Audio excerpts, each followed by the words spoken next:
ओम नमो भगवते वासुदेवाय। ओम नमो भगवते वासुदेवाय। ओम नमो भगवते वासुदेवाय। श्रीमद् भागवतम तीसरा कैंटो 12वां अध्याय 34वां श्लोक। तो हमने सुना किस प्रकार से ब्रह्मा जी सृष्टि की रचना कर रहे हैं। सृष्टि की रचना करते करते उन्होंने एक पुत्री को भी रचना करी और पुत्री से आसक्त हो गए, काम आसक्त हो गए, और अल्टीमेटली उन्हें बड़ी गिलानी हुई अपने ऊपर कि मैंने ये क्या कर लिया है। और अल्टीमेटली उन्होंने उस शरीर को त्यागा जो धुएं या अंधकार, शरीर अंधकार के में भयावह कुहरे के रूप में सभी दिशाओं में प्रकट हो गया। अब आगे क्या होता है, ब्रह्मा जी सृष्टि की रचना आगे कैसे करते हैं, सुनते हैं। कदाचित ध्यायतः सृष्टु वेदासन चतुमुखात् कथम मृक्ष्यामि अहम लोकान समवेतान यथा पुरा। एक बार जब ब्रह्मा जी यह सोच रहे थे कि विगत कल्प की तरह लोकों की सृष्टि कैसे की जाए, विगत कल्प की तरह, तो भगवान हर कल्प में, कल्प किसको कहते हैं, ब्रह्मा जी का जो दिन है उसको कल्प कहते हैं। हमने सुना है कि जब ब्रह्मा जी का रात्रि होती है तो प्रलय आ जाती है, आंशिक प्रलय, और अगले दिन ब्रह्मा जी को फिर से सृष्टि की रचना करनी होती है। तो इस प्रकार ब्रह्मा जी सोच रहे थे कि जैसे मैंने पहले कल्प में सृष्टि की रचना करी तो अब कैसे की जाए। तो तभी क्या हुआ, चारों वेद जिनमें सभी प्रकार का ज्ञान निहित है उनके चार मुखों से प्रकट हो गए एकदम से। अब देखते हैं कि ब्रह्मा जी कुछ सोच रहे होते हैं तभी कुछ हो जाता है। ब्रह्मा जी सोच ही रहे थे ब्रह्मा जी की ये हिरण्याक्ष को कैसे समाप्त किया जाए। ब्रह्मा जी की नासिका से छोटा सा मच्छर की तरह पैदा हुआ, ओ वराह, इतने बड़े वराह पैदा हुए, उन्हें हिरण्याक्ष का वध कर दिया। तो एक शुद्ध भक्त के जीवन में भगवान बहुत सारे चमत्कार करते हैं और ऐसी चीज़ें करते हैं, उसको मालूम भी नहीं होता ये कैसे हो जाती हैं, क्योंकि भगवान उससे बड़े प्रसन्न होते हैं। जैसा कि हम देखते हैं शिला प्रभुपाद की लीलामृत में, प्रभुपाद लीलामृत पढ़ते हैं हमें बहुत चमत्कार सुनाई देते हैं, तो भगवान उसके जीवन में खुद ही हस्तक्षेप कर रहे होते हैं। यहाँ ब्रह्मा जी सोच ही रहे थे, सोचते सोचते उनके चारों मुखों से ये वेद प्रकट हो गए। प्रभुपाद कहते हैं जिस तरह अग्नि बिना दूषित हुए हर वस्तु को क्षार कर सकती है, यानी कि अग्नि में हम कुछ भी डालते हैं अग्नि दूषित नहीं होती है और वो वस्तु एक तरह से भस्म हो जाती है। उसी तरह भगवत कृपा से ब्रह्मा की महानता रूपी अग्नि ने उनकी पुत्री के साथ पाप पूर्ण यौन आचार की उनकी इच्छा को क्षार कर दिया। यानी कि हमारे जीवन में हम अगर पुरानी अपने इतिहास में नज़र दौड़ाते हैं तो हम देखते हैं कि हाँ, हमने बहुत सारे पाप किए थे, बहुत सारे गंदे विचार हमारे मन में आए आज तक। लेकिन यदि हम भक्ति करते हैं, शुद्ध भक्ति करने का प्रयास करते हैं, तो वो सारे पाप पूर्ण कार्य समाप्त हो जाते हैं। जैसे यहाँ ब्रह्मा जी के दिमाग में जो विचार आया अपनी पुत्री के साथ भोग करने का, वो कह रहे हैं कि जल गया, भगवान की भक्ति करने के कारण वो विचारों से जो रिएक्शन पैदा हुआ वो जल गया। वेद समस्त ज्ञान के स्रोत हैं, और जब ब्रह्मा पुनः सृष्टि करने का विचार कर रहे थे तो पूर्ण पुरुषोत्तम भगवान की कृपा से वे सर्वप्रथम ब्रह्मा को ही उद्घाटित किए गए। तो वेद कैसे आए, ब्रह्मा जी के मुख से प्रकट हो गए। ब्रह्मा अपनी भगवत भक्ति के कारण बड़े शक्तिशाली हैं। तो ये जो शक्ति आती है, ये शक्ति हमारे अंदर किस कारण से आती है, भगवान शक्तिमान है, शक्ति को धारण करने वाले। शक्ति की पूजा लोग करते हैं आजकल, दुर्गा की, पार्वती की पूजा करते हैं। वास्तव में शक्ति, जैसे मैंने बोला, भगवान बोलते क्या क्या बोलते हैं कि जो प्रकृति है ये मेरी शक्ति है, मेरे अनुसार चलती है। तो हम शक्तिमान को, तो शक्ति धारण करने वाला शक्तिमान वो भगवान है। हमारे पास अगर कोई भी शक्ति है वो भगवान के द्वारा दी गई है, कोई भी स्किल है वो भगवान के द्वारा दी गई है। तो भक्त भी बड़े शक्तिमान हो जाते हैं, क्योंकि भक्त जो है भगवान की शक्ति भक्त के मदद करने में लग जाती है। जैसा हम देखते हैं कि अम्बरीश महाराज एक साधारण से राजा थे, और जो दुर्वासा ऋषि थे वो बहुत शक्तिशाली ऋषि थे। उनके एक बाल उन्होंने तोड़ के जमीन पे पटका तो इतनी भयंकर राक्षसी पैदा हुई, ऐसा लगता था कि संसार को खा जाएगी। लेकिन जैसा हमने बोला, भगवान के भक्तों को मालूम नहीं होता उनके पास कितनी शक्ति है। तुरंत वहां पर एक सुदर्शन चक्र प्रकट हुए और उस कृत्या को गला काट दिया, उसको मार दिया। भयंकर राक्षसी का 1 सेकंड में वध हो गया, और वो तुरंत दुर्वासा ऋषि के पीछे उनको मारने के लिए चल पड़ा। तो भक्तों से, इसलिए भक्तों को साधारण नहीं देखना चाहिए, भक्त के पीछे भगवान का पूरी शक्ति लगी होती है। भगवान बोलते हैं कि ना में भक्त अपनश्यति कौन ते प्रति जान। सुदर्शन चक्र भक्तों की हमेशा रक्षा कर रहा होता है। देखने में साधारण दिखने वाले ये भक्त बड़े शक्तिशाली हैं क्योंकि इनके हृदय में भगवान है। तो ब्रह्मा अपनी भगवत भक्ति के कारण बड़े शक्तिशाली हैं। भगवान अपने उस भक्त को सदैव क्षमा करने के लिए तैयार रहते हैं जो कदाचित अपने भक्ति के सन्मार्ग से पतित हो जाता है। हमारा बच्चा यदि कोई बड़े से बड़ा अपराध भी कर देता है, हमारा अपना बच्चा, तो हम बोलते हैं पिताजी बड़े गुस्से में हैं, मार दूंगा इसको, छोड़ूंगा नहीं उसको। मम्मी कहती है छोड़ो ना बेचारा, अब नहीं करेगा, आगे से नहीं करेगा। पापा भी थोड़ी देर में कहते हैं चल ठीक है, आगे से मत करिए। बड़े से बड़े अपराध को हम अपने बच्चों के अपराध को क्षमा कर देते हैं। वैसे ही प्रेम भगवान में और भगवान के भक्तों में पाया जाता है क्योंकि वो भक्त हैं। जब तक वो भक्त हैं, जब तो भगवान पर आश्रित हैं, तब तक उनसे होने वाली गलतियों को भगवान क्षमा करते हैं। लेकिन ये सोच के गलती नहीं करनी है कि भगवान क्षमा कर देंगे, तो धोखा हो जाएगा। जब तक हमसे आउट ऑफ हम अपने आप को कई बार कंट्रोल नहीं कर पाते, हमसे कुछ ऐसी गलतियां हो जाती हैं, कुछ त्रुटियां हो जाती हैं, हम रोकने का प्रयास करते हैं फिर भी नहीं रोक पाते हैं। तो ऐसे गलतियों से भगवान हमें क्षमा सदैव क्षमा करने के लिए तैयार रहते हैं। यदि हम भगवान के नतमस्तक हो गए, एक बार क्षमा मांगे, भगवान ये गलती हुई, मैं आगे से और प्रयास करूंगा। श्रीमद् भागवत में 11वें स्कंद में श्लोक आता है जिसमें लिखा है कि जो व्यक्ति पूरी तरह से भगवान के चरण कमलों पर उनकी दिव्य प्रेमा भक्ति में लगा रहता है, वह भगवान हरि को अत्यंत प्रिय है। क्यों नहीं प्रिय होगा? और भगवान भक्त के हृदय में स्थित होकर संयोगवश किए गए, संयोगवश ध्यान रखिए, गलती से संयोग से यदि हमसे कुछ पाप हो जाते हैं तो भगवान उसको क्षमा करते हैं। और पाप होते ही हैं हमसे, हम ना चाहते हुए भी कई बार पाप हो जाते हैं, तो भगवान उसको क्षमा करते हैं ऐसे भक्त के किए गए कार्यों को जो कि भगवान के लिए समर्पित है। या कभी भी आशा नहीं की जाती कि ब्रह्मा जैसा महापुरुष अपनी पुत्री के साथ संभोग करने का विचार करेगा। क्या क्या सुनते नहीं है हम ब्रह्मा जी के बारे में। ब्रह्मा जी के मन में ऐसा विचार आ गया, लेकिन भगवान ने बता रहे उनको भी क्षमा किया क्योंकि ब्रह्मा जी ओवरऑल कृष्ण की संतुष्टि में टोटली लगे हुए हैं। यानी कि हमसे भी जब हम भक्ति के कार्यों में आगे बढ़ेंगे तो कुछ गलतियां होंगी। कई बार हम यात्राओं में जाते हैं, कई बार लोग आते हैं, ये कैसा काम कर रहे हैं, देखो ये तो भक्त है ना, ये भक्त होते हुए कैसा काम कर रहे हैं। हमें ऐसा नहीं बोलना चाहिए क्योंकि वो भगवान के बड़े प्रिय हैं। यदि उनसे कुछ ऐसी गलती भी हो रही है क्योंकि उन्होंने अपने जीवन को समर्पित कर दिया है, उन्होंने अपने नींद को समर्पित कर दिया है, उन्होंने अपने खाने को समर्पित कर दिया है, उन्होंने अपने परिवार को भक्ति में लगाया, इसलिए उनसे होने वाली गलतियों को नजरअंदाज कर ही देना चाहिए क्योंकि भगवान भी ऐसा करते हैं। ब्रह्मा द्वारा प्रस्तुत किया गया उदाहरण केवल यह निर्देशित करता है कि भौतिक प्रकृति बहुत शक्तिशाली है, इतनी शक्तिशाली है कि ब्रह्मा पर भी अपना प्रभाव दिखा देती है। तो हम क्या हैं?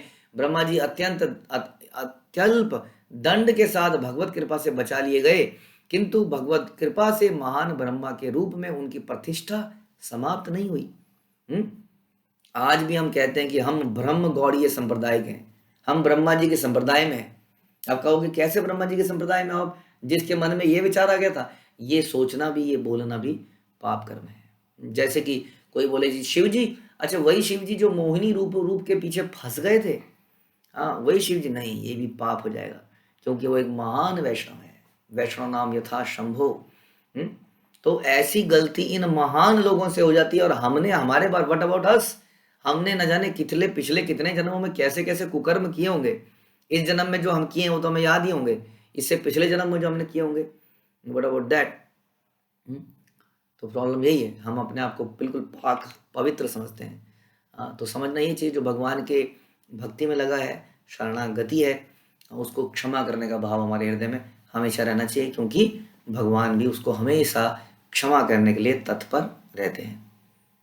चातुर्होतम कर्म तत्रम उपवेदनयै सह धर्मस्य पादाश्चत्वारस्तथैवा श्रमवृत्तयः। अग्नि यज्ञ को समाहित करने वाली 4 प्रकार की साज सामग्री प्रकट हुई। तो यज्ञ को समाहित करने के लिए 4 प्रकार की सामग्री प्रकट हुई। ये प्रकार है यज्ञ का कर्ता, होता, अग्नि, उपवेदों के रूप में संपन्न कर्म। धर्म के 4 सिद्धांत हैं। क्या है? सत्य, तप, दया, शौच।